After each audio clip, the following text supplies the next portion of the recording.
పురుషుడు ఎక్కువ కాడు, స్త్రీ తక్కువ కాదు. అసలు ఆ మాటకు వస్తే నా మొదటి నమస్కారం ఆడదానికి. ఎందుకంటే తల్లి జన్మ ఇచ్చింది కాబట్టి ఈ శరీరం ఉంది. నేను చెప్పడం ఏంటంటే శాస్త్రాలు చెప్పాయి పురుషుడు నేల మీద పడి నమస్కారం చేయాలి, ఆడది అలా పడక్కర్లేదని చెప్పారు. ఎందుకు పడక్కర్లేదని అడిగారు. ఏ స్థానంలోంచి నువ్వు జన్మ పొందావో, ఏ రెండు స్థానముల దగ్గర బతికుండడానికి పాలు తాగావో ఆ రెండు గౌరవింపబడాలి. అవి నేలని తగలక్కర్లేదన్నారు.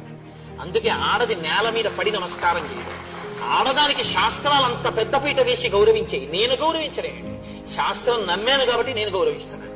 కాబట్టి స్త్రీకి సనాతన ధర్మంలో, స్మృతిలో, శాస్త్రంలో వేసినంత పెద్దపీట బహుశా ఎక్కడా ఎవ్వరూ వెయ్యరు. నీకు చేత కాకపోతే, నువ్వు పురాణం చదవకపోతే, నువ్వు కావ్యాలు చదవకపోతే నీకు ఇంకోలా కనపడచ్చు. నువ్వు చదివితే ఆ మాట నువ్వు అనలేవు.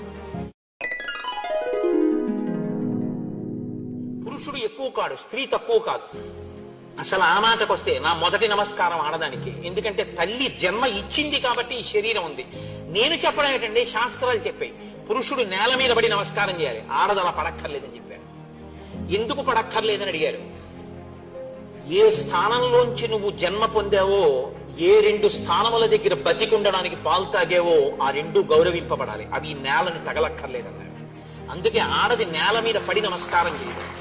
ఆడదానికి శాస్త్రాలు అంత పెద్దపీట వేసి గౌరవించేయి. నేను గౌరవించడే, శాస్త్రం నమ్మాను కాబట్టి నేను గౌరవిస్తున్నాను. కాబట్టి స్త్రీకి సనాతన ధర్మంలో, స్మృతిలో, శాస్త్రంలో వేసినంత పెద్దపీట బహుశా ఎక్కడా ఎవ్వరూ వెయ్యరు. నీకు చేత కాకపోతే, నువ్వు పురాణం చదవకపోతే, నువ్వు కావ్యాలు చదవకపోతే నీకు ఇంకోలా కనపడచ్చు. నువ్వు చదివితే ఆ మాట నువ్వు అనలేవు.